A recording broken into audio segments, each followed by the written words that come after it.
The rain tapped gently on the car windshield as Kirana sat quietly, hands resting on her lap. Beside her, Arvind kept his eyes on the road, his jaw tense but unreadable. They were both silent as the city moved around them, horns blaring in the distance, pedestrians rushing under umbrellas, buildings fading into the fog of the afternoon. It was a drive they had taken many times before, to hospitals, clinics, and specialists who always said the same thing: "We'll run more tests." But today was different. Today, they would finally hear the truth. When they arrived, the waiting room smelled like antiseptic and fresh flowers. Kirana sat near the window, eyes on the gray sky, trying to control her breath. She had always believed that one day, after all the effort, after the vitamins, the appointments, the timed cycles, something would click. That maybe, just maybe, she'd feel that soft flutter in her belly like other women did. She imagined holding a child that carried Arvind's eyes and her mother's quiet smile. She imagined tiny socks on a laundry line and school drop-offs and bedtime lullabies. Arvind's phone buzzed. He read a message quickly and slipped it back into his jacket. He didn't say a word. A nurse finally called their names. Dr. Amara greeted them in her warm, steady voice and gestured to the chairs across from her desk. She opened the file slowly, almost reluctantly, her eyes flicking to Kirana with a kindness that made Kirana's stomach sink. "There's no easy way to say this," the doctor began. "We've run every possible test. We've double-checked the labs. Kirana, your ovarian function has dropped significantly. You have a condition called premature ovarian failure. It's rare and irreversible." Kirana didn't move. The words hit like stones, but she didn't cry. "Not yet." "You mean I can't get pregnant?" she asked, though she already knew the answer. The doctor nodded slowly. "I'm so sorry. With today's science, there are other options. Surrogacy, egg donors. But naturally, it's almost impossible." There was silence, thick and heavy. Kirana looked down at her hands. She had expected heartbreak, but not this kind of finality.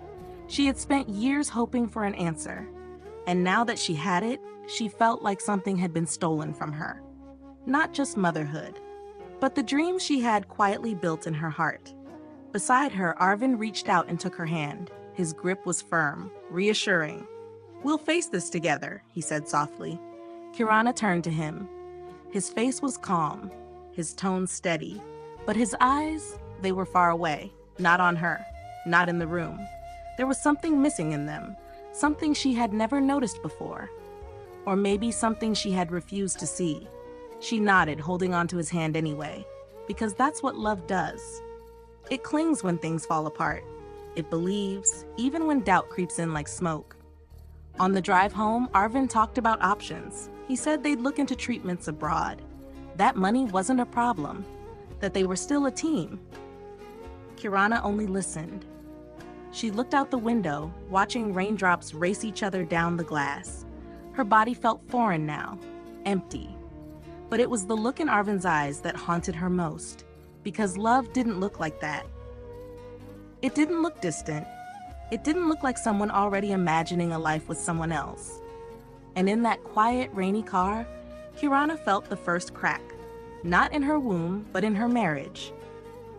While Kirana spent her days adjusting to the news, researching fertility clinics abroad, and pretending to stay strong for her marriage, Arvind was drifting further away.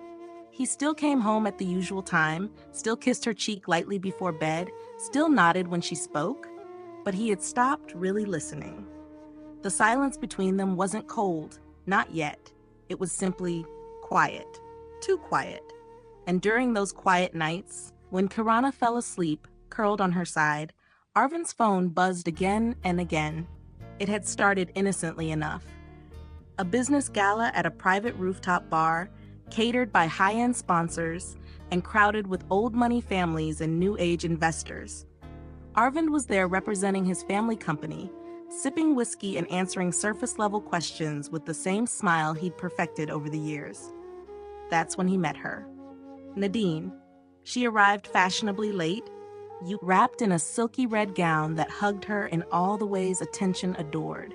She wasn't loud or flashy, but deliberate, She didn't laugh like a child or flirt like a fool. She moved like someone who had seen things, survived things, and decided the world owed her everything for it. Introduced through a mutual business partner, Nadine leaned in close and whispered her name like it was a secret meant only for Arvind. He looked at her for barely 3 minutes and already felt something stir. Not just lust, but validation, recognition, an escape. Nadine was the kind of woman who never asked about dreams. She didn't care about dinner plans or long-term hopes. She didn't talk about babies or prayers. She lived in the now, and Arvind found that intoxicating. The affair began quickly. Text messages turned to private hotel bookings, meetings disguised as client visits, gifts paid through company credit cards. In her red dresses and expensive perfume, Nadine made Arvind feel powerful again, like a man in control. With her, he wasn't someone who had failed to protect his wife from pain or failed to create a family. He was wanted, needed. Then 2 months later, Nadine told him. She was pregnant. She didn't cry. She didn't beg. She simply showed him the test and said, "It's yours, and I'm keeping it." Arvind didn't yell. He didn't panic. He sat in silence for a long moment. And then, to his own surprise, he smiled. He told himself this was fate, that maybe the universe had righted what biology had taken, that perhaps he wasn't broken after all. A child, his child. Maybe it wasn't how he imagined it, but maybe this was meant to happen. He didn't tell Kirana. Instead, he began sleeping more nights away, giving excuses she didn't challenge. He said he had to work late, that he was exploring surrogacy options abroad, that he was speaking with consultants. Kirana, still holding on to hope, believed him. She didn't want to be suspicious. She wanted to believe in the man who once promised they'd face everything together. Meanwhile, Nadine grew bolder. She began leaving clothes at Arvind's apartment in Senopati. She posted carefully angled photos on her private Instagram, never showing his face, but always hinting. A wristwatch, a drink, a shadow. She said things like, "This baby is lucky. It'll be raised with money and power." She said things like, "You're not going back to her, are you?" And Arvind, filled with guilt but too weak to choose discomfort over desire, said the only thing that would keep her quiet. "No, I'm not." Kirana continued to wait for a miracle, for healing, for the man she loved to come back to her. But every day that passed, he drifted further into a world that had no place for her. And in a red dress, somewhere across the city, Nadine rubbed her growing belly and smiled. Because what she held wasn't just a baby. It was leverage. The evening was still, quiet in a way that usually brought Kirana comfort. The lights in their home glowed softly, casting long, peaceful shadows on the walls. She had made Arvind's favorite dish, soto betawi, hoping, perhaps foolishly, that a warm dinner might bring back some warmth between them. He had barely touched it. "I'm tired," he muttered before retreating to the bedroom, leaving his half-eaten bowl behind. Kirana sat at the table alone, stirring the broth long after it had gone cold. That night, something in her shifted. She couldn't explain why. Maybe it was the way Arvind had spoken without even meeting her eyes, or how he had been coming home later and later without the courtesy of an explanation. Or maybe it was just the silence. Heavy, unspoken, suspicious. While Arvind showered, Kirana walked into the bedroom and saw his phone carelessly placed on the bedside table. Normally, she respected privacy. She believed in trust. But trust had started to feel like a one-sided agreement, and tonight, instinct silenced her doubt. She picked up the phone. It wasn't even locked. The first thing she saw was a message preview at the top of the screen. He kicked again. "You'd love it if you were here, Nadine." Her blood ran cold. She opened the conversation. There were dozens of messages, photos, heart emojis, plans for baby shopping. Conversations about naming the baby. Words like "our family" and "finally real." Then came the photo that broke her. A sonogram, dated, clear. Labeled Nadine Kusuma, 17 weeks. Kirana's hands trembled. She stared at the grainy black and white image of a child that should have been hers. A child that didn't belong to her body, but belonged to her husband. The bathroom door opened. Arvind walked out, rubbing his hair dry with a towel, unaware of the storm in the room. Kirana held the phone up. Her voice barely rose above a whisper. "Who is she?" Arvind froze. His eyes flicked from her face to the phone. Silence stretched between them like a blade. Then, with a sigh too casual for the moment, he said, "I guess you know now." Kirana stood up slowly. "You got another woman pregnant? And you didn't tell me?" He ran a hand through his hair, annoyed more than ashamed. "Look, I didn't plan this. It just happened." She stared at him, waiting, hoping for regret, for guilt, for anything. But all he said was, "You know I've always wanted to be a father." Her breath caught. "I thought we were a team," she said. "I thought we were in this together." Arvind shrugged. "You can't give me children, Kirana. I didn't go looking for her, but when she got pregnant, I deserve a family too." "It's not personal." She flinched. "Not personal? I'm not saying you're to blame," he added quickly.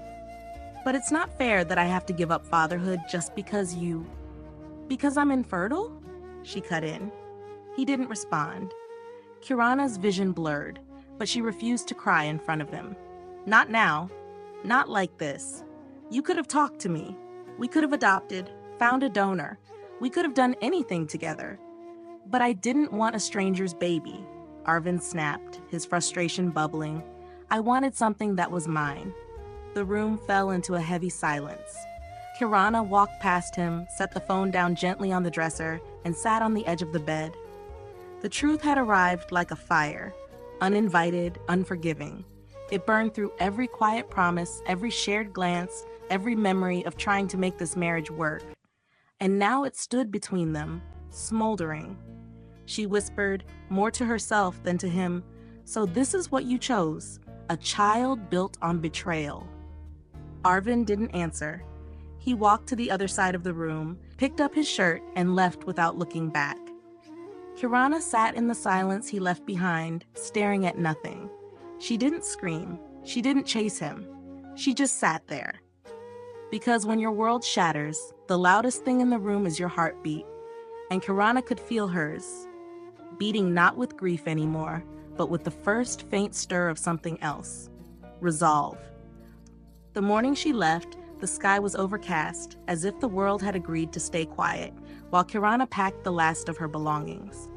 She didn't cry. She didn't scream. She moved like someone burying a life, not escaping it. Her clothes were folded neatly into suitcases.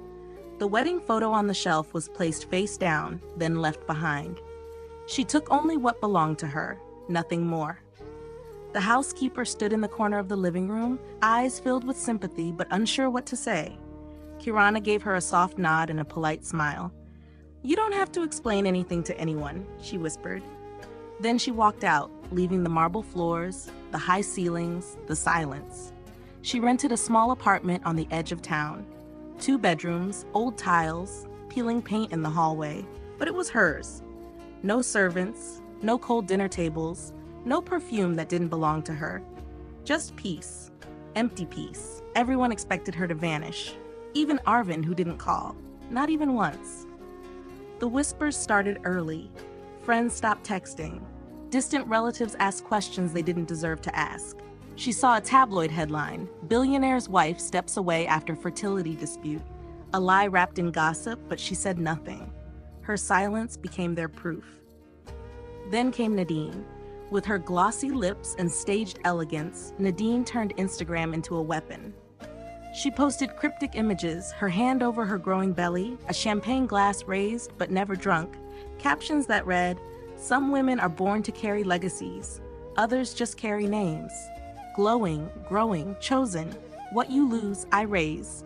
The comments praised her. So elegant. "You deserve him, queen." She couldn't give what you did. Kirana read them all, every knife disguised as a compliment. She didn't respond, but she didn't break either.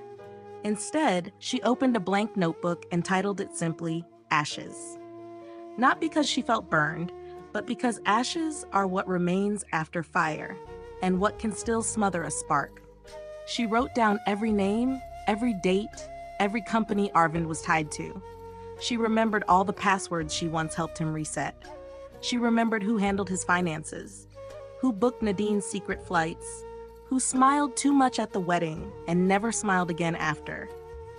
And then she called Dr. Amara, her oldest friend, her former college roommate, and now a respected specialist with connections in law, media, and finance. Kirana sat across from her in a small cafe and laid out her plan, not with bitterness, but with clarity. "I don't want pity," she said. "I want to take back control." Amara listened, nodding slowly. "You're not planning to fight him publicly?" "Not yet," Kirana said. "Let them think I disappeared." She began collecting, quietly, strategically. She traced Nadine's bank accounts through a shell beauty brand. She noted the names on the condo lease Arvind had secretly paid for. She found discrepancies in the charity fund Nadine promoted, where the money came from, where it never arrived. She learned who was laundering for whom. She learned how the same account that paid Nadine's luxury bills once belonged to Arvind's father's trust fund. Every page she filled was a step closer, not to revenge in flames, but to justice wrapped in elegance. Because Kirana didn't need to shout to be heard. She didn't need to throw things to hurt them. She just needed to wait.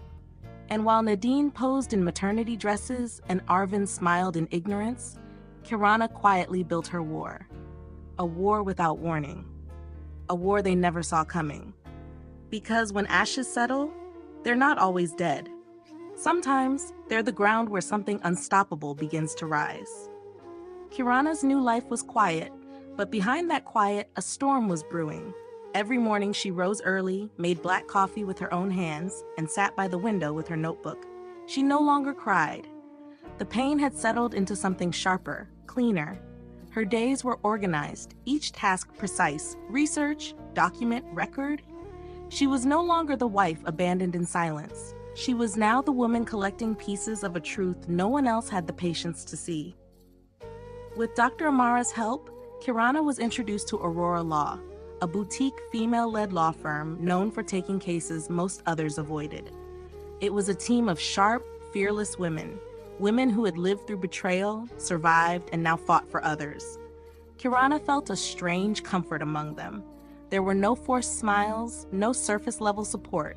Just strategy. Kirana laid everything on the table.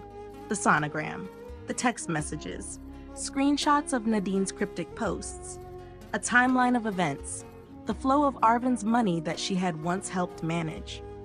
She pointed out the accounts she suspected weren't clean. She knew where to look. Arvind had been careless, thinking she'd never know, never care, never fight. The lawyers listened without interruption. Then they asked questions, smart ones. They began pulling public records, cross-checking financial trails, and digging through Nadine's online history. Within days, patterns began to form. Nadine wasn't just a mistress. She was a business. Through a front of consulting services and fake beauty brand endorsements, she was funneling money from multiple men, Arvind among them, into foreign accounts. There were luxury items listed as business equipment, five-figure invoices for lifestyle coaching, and payments made from shell companies with no employees. The deeper they looked, the more they uncovered. Escort services masked as event management. International wire transfers with no tax reports. A history of clients, all married, all powerful, and all traceable. It wasn't just scandal, it was crime. Kirana kept her emotions sealed as they combed through it all. She read every document. She attended every meeting. And when the lead lawyer Aisha finally said, "We can build a case," Kirana only nodded once. "Let's begin," she said. The team began drafting formal filings, gathering testimonies, and reaching out to financial authorities. They moved quickly, not to alert Nadine too soon. They filed quiet subpoenas to banks, froze suspicious transfers, and launched inquiries into Arvind's company's discretionary funds. At the same time, Kirana worked the social angle. She reached out to journalists through friends, softly, anonymously. She fed them stories about fraudulent women rising to social power through manipulation and illegal wealth. She gave them no names, just truth. The whispers began to swirl. Behind her designer clothes and glowing belly, Nadine started receiving subtle inquiries. A few payments bounced. One client ghosted her. She posted less frequently, her smile looked tighter, her captions more defensive. Arvind remained oblivious. He believed everything was under control. That Kirana had vanished, that Nadine was his new chapter, that he could escape the wreckage and rebuild without consequence. But Kirana wasn't after destruction. She was after clarity. She didn't want to ruin them. She wanted to expose them. Because when light touches the filth, it doesn't just reveal the dirt, it removes the masks. And Kirana, with law at her back and fire in her calm eyes, was ready to pull the last thread. Everything Nadine had built for her future child was about to unravel. Not out of rage, but because truth has its own kind of justice. And Kirana was no longer asking for it. She was delivering it. The announcement came in the form of a single sentence, printed in black on white and posted quietly on Kirana's social media profile, an account she hadn't touched since her wedding. As of today, I have formally separated from Arvind Mahesa and withdrawn from all ties to the Mahesa family. There was no photo, no caption, no dramatic wording, just the truth, stated plainly. Yet within an hour, the post was shared by hundreds, screenshotted, discussed in private groups. It reached business circles, gossip forums, women's networks, and eventually, Arvind. He didn't call, but Nadine did. Kirana didn't answer. That same week, Arvind's company held its annual investor gala at a high-end hotel in Jakarta. It was a carefully curated event, an evening of suits, wine glasses, false politeness, and back-patting applause. It was also the stage Kirana had chosen. She had RSVP'd weeks in advance through Aurora Law, listing herself under a neutral professional name as a guest stakeholder. No one batted an eye. The guest list was too long. The Mahesa name still carried too much weight for people to look too closely. When she arrived, she wore black, not a color of mourning, but one of power. Her hair was pulled back, her posture unshaken, heads turned. Some recognized her. Others whispered behind their glasses, but no one dared approach. Not yet. Arvind stood on stage just before the formal dinner, dressed in his usual sharp suit, delivering a speech about innovation and legacy. He thanked investors. He mentioned expansion. He ended with a passing reference to a new future, both professionally and personally. Kirana stood at the back, holding a small tablet. And when the lights dimmed for the company highlight video, she walked toward the AV booth and handed a flash drive to the technician. "Play this next," she said. "It's approved." The technician hesitated, then nodded. The screen lit up. At first, it seemed like another promo reel, but then came a woman's voice, a narrator, steady and cold. "This is the true legacy you're investing in." The video displayed Nadine's name, followed by financial records, blurred escort listings, screenshots of illicit transactions, tax evasion trails, and clips of shell company connections. All sourced legally, all authenticated. Faces in the room froze. The next slide was Arvind's signature on a wire transfer, used to fund one of Nadine's fraudulent companies. Gasps erupted. People turned in their seats. Arvind's smile collapsed. "Turn it off," he barked at the technician, but it was too late. The room was already alive with buzzing phones, muttering voices, shocked expressions. Several high-ranking investors stood and exited without a word. Journalists who had been invited for press coverage began recording. And in the center of it all, Nadine stood up from her table, eyes wide, face pale, her dress suddenly too tight around her swelling belly. She looked at Arvind, then at the crowd. Then she bolted for the exit. Security blocked her path. Minutes later, two plainclothes investigators walked in with folders in hand. They approached her calmly, and one of them whispered, "We have some questions, Miss Kusuma." Arvind, now red-faced and surrounded by a flurry of shouting executives, tried to demand answers, but no one listened. One of the board members pulled him aside and said with a flat voice, "You're being suspended until we sort this out." Kirana stepped onto the side of the stage. She didn't touch the mic. She didn't have to. People turned to her anyway. She simply looked at Arvind, then at the crowd. "I didn't ruin them," she said softly. "I just removed the silence." Then she walked away. Outside, she inhaled the cool night air. Cameras tried to follow her. Reporters asked questions. She said nothing, because the strike was done. Not with fire, not with noise, but with truth, timed perfectly. And while Arvind scrambled and Nadine crumbled, Kirana kept walking, unbothered, unshaken, and completely in control.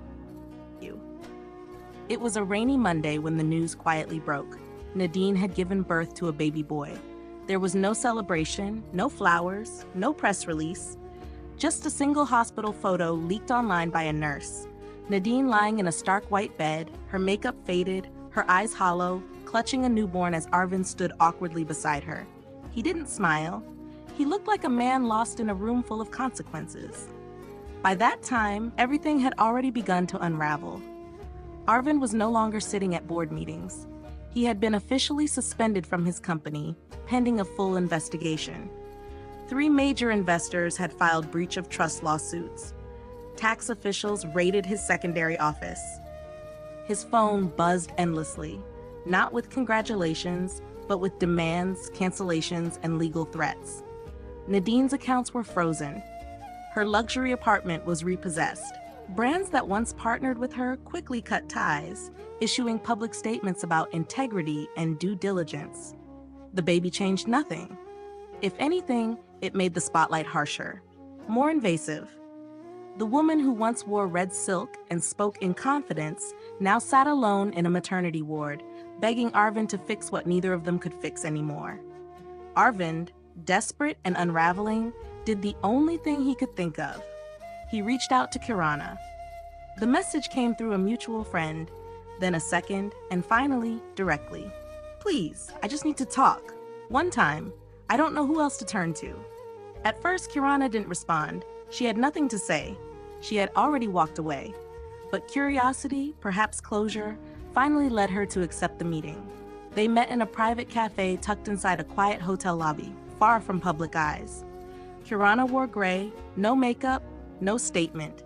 She looked clean, calm, and untouchable. Arvind arrived 10 minutes late, wearing a wrinkled shirt and dark circles beneath his eyes. He looked nothing like the man who once stood beside her at the altar. He looked like someone barely holding on. He sat across from her, hands trembling slightly. "Thank you for coming." She said nothing. He exhaled. "Everything's falling apart. I made mistakes. I see that now. I was stupid. I was weak. Nadine, the baby, I thought it would make things better. I thought I was building something real." Kirana stirred her tea slowly. He leaned forward. "I know I hurt you. I know I don't deserve your help. But if there's any chance, anything you could do, the lawyers listen to you. The investors trust you. You could." She looked up. Her eyes were calm, sharp, unblinking. And when she spoke, her voice was cold. "You left me for a womb. Now live with a parasite." Arvind froze. "I was never the one who failed you," she continued. "I was the one who stayed loyal, dignified, and silent while you sold yourself for validation. You didn't want a family. You wanted proof that you were still a man. And now you're sitting in your own consequences, asking the woman you abandoned to clean up your mess." He whispered. "I didn't know it would turn out like this." Kirana stood. "That's the thing about people like you," she said. "You don't see the fire until it's burning through your own house." She placed her napkin down gently, picked up her bag, and turned away without another word. Arvind didn't follow. He sat there alone, watching the woman he thought would always be soft walk away like a storm in heels. Back at the hospital, Nadine held her son in silence, watching news coverage of her frozen assets and legal hearings. The baby cried, but this time no one came. Because sometimes a child isn't a beginning. Sometimes it's the final consequence. And not all women are waiting to be mothers. Some are born to end legacies, not carry them. The courthouse smelled like paper and rain. Kirana stood just behind the double doors, watching through the narrow glass as lawyers arranged files and court officials checked microphones. She didn't wear black this time. She wore soft ivory. Her hair was tied neatly, her heels steady. This wasn't grief, this was justice. The lawsuit had been building for months, quietly, precisely. With the help of Aurora Law, Kirana had filed for emotional damages, as well as full financial transparency regarding all transfers Arvind had made during their marriage. Every hidden account, every disguised gift, every illegal transaction. It wasn't about revenge anymore. It was about facts, about what was taken under her name, in her trust, behind her back. Arvind entered the courtroom looking thinner, aged, his once pristine suits now slightly loose, the press of power no longer clinging to him. He refused to meet her eyes. Nadine was escorted in separately, wearing plain clothes and handcuffs hidden beneath a long coat. Her makeup was minimal. Her hair was tied in a way that tried to pretend she wasn't who the tabloids said she was. But everyone knew. The cameras outside had captured her arrival. Her name was already stamped across headlines. Inside the courtroom, the facts were laid bare. Wire transfers from joint marital accounts to shell companies registered under Nadine's name. Real estate purchased with falsified invoices. Jewelry labeled as business expenses. A web of deceit built on arrogance and carelessness. The prosecution presented everything. Kirana didn't need to speak much. Her statement was calm, brief, and dignified. She described the emotional betrayal, the financial violation, the years she was made to believe she was less than, while Arvind built an entire double life using her silence as currency. She ended with one line that stayed in the courtroom like a storm cloud. "They used my name to build a lie. I'm here to take it back." The judge's ruling came swiftly. Kirana was awarded full rights to the marital properties, joint savings, and the trust her late father had once invested in their future. Arvind was ordered to pay a restitution fee for concealed marital assets and was permanently barred from managing any public financial portfolio. As for Nadine, she was convicted of tax fraud and money laundering. The evidence, all traceable and submitted through legal means, painted a clear picture. She wasn't just a mistress. She was a financial predator. Her sentence, 4 years in prison, with no possibility of parole for the first 2. The courtroom was still when the judge finished reading. Kirana stood slowly, gathered her documents, and walked out without looking back. Outside, reporters called her name, flashes bursting from every angle. "Miss Kirana, how does it feel to win? Did Arvind apologize? Do you feel vindicated?" She paused at the top of the courthouse steps. Her voice was calm, her posture unwavering. This wasn't about winning. This was about ending what needed to end. Then she stepped into the car waiting for her and disappeared into the city she once felt too small in, but now owned with quiet power. Arvind never spoke publicly again. He faded from boardrooms, from magazine features, from influence. He paid quietly, ashamed. He visited Nadine once in prison, only to leave after 10 minutes, unable to meet her eyes. And Kirana, she moved forward, free, fierce, focused. Because while love had failed her, dignity had not. And the final blow she delivered wasn't with hate, it was with truth. Clean, irrefutable, and it landed exactly where it needed to. The property was tucked just outside the city limits, far enough from Jakarta's noise, yet close enough for those who needed it to find it. A modest piece of land surrounded by trees, with a garden that caught golden light in the morning and offered shade in the afternoon. It had once been an abandoned villa, overgrown and forgotten. Now it breathed again. Kirana named it Rumah Puli, the House of Healing. She didn't host a press launch. No ribbon cutting, no press releases, just a small handwritten sign on the gate and a discreet website built by a friend. The doors opened quietly, one by one, for women who had nowhere else to go. Some came after betrayal, some after miscarriage, some after marriages that left invisible scars. Most came in silence, eyes heavy, shoulders tight, unsure what to say. And Kirana greeted them the same way each time, with warmth, with no judgment, and most importantly, with understanding. She didn't stand in front of the sessions. She didn't teach or preach. She created the space, built the foundation, and let others lead. Former therapists, childless mothers, women who had once been abandoned, just like her. Women who didn't want pity. They wanted purpose. Every corner of the house had meaning. The front porch was for conversation. The garden was for reflection. The East Wing had a small library filled with books about strength, womanhood, and quiet resilience. The West Wing had rooms where women could stay overnight, away from the homes that no longer felt safe. There was a kitchen that never ran out of tea, and a single photograph on the wall, a cracked ceramic pot, stitched with gold, a Japanese kintsugi piece. Beneath it, a quote, "The broken are not ruined, they are rebuilt, stronger." Kirana never allowed her story to become the focus. She declined every interview request. Magazine offers were ignored. TV stations camped outside the center during its first month, hoping to catch a glimpse of the woman who burned a dynasty to the ground. She never stepped out. Her voice was never recorded, her face never framed, but her name traveled. It passed between women in soft conversations, support group circles, whispers in waiting rooms. She helped me file the divorce. She funded my IVF. She sat beside me and said nothing, but it was enough. I've never met her, but she gave me hope. Some women wrote letters, left them in the donation box, calling her their compass, their reminder that silence didn't mean surrender. One woman mailed her an old photo with a note, "My child will never know what you gave me, but I will never forget it." Kirana read every letter.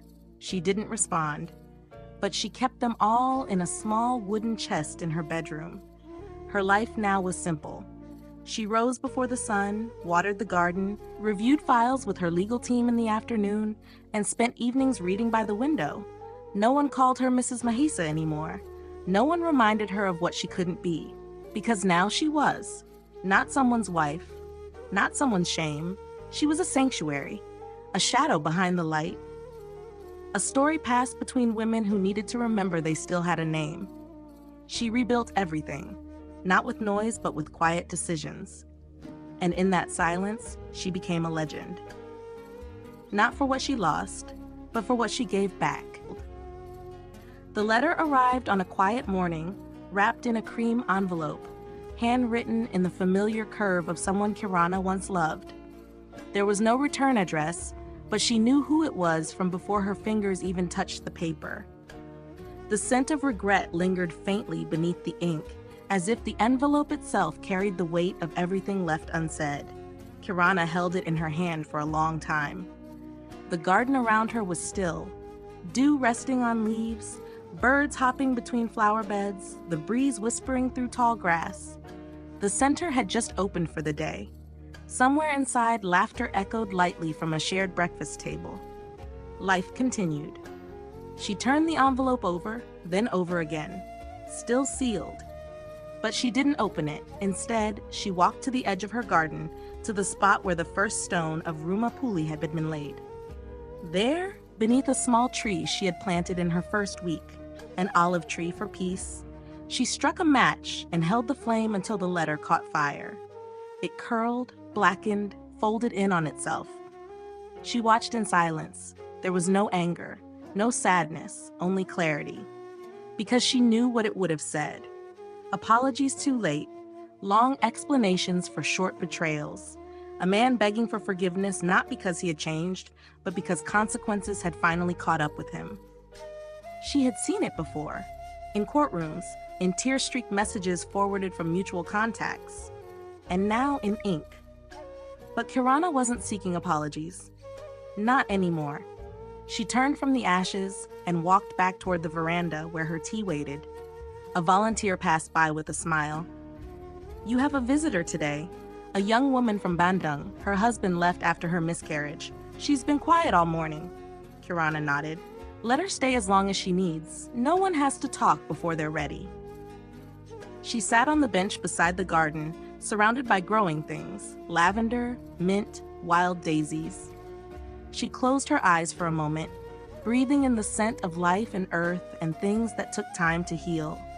And then she whispered to the breeze, as if to herself, as if to a version of her that once wept into a pillow in the dark. I may not have carried a child, but I carried my dignity. The wind shifted slightly. Somewhere far away, a man lived in the shadow of his own decisions. A woman sat behind prison walls, counting days, rewriting her version of events. But Kirana, she didn't count days anymore. She didn't rewrite anything. She had said what needed to be said. She had built what no one could take. And when justice came, it didn't arrive with noise or fire or fury. It arrived in silence, in stillness, in the soft, steady bloom of peace. Justice served cold, and healing served forever.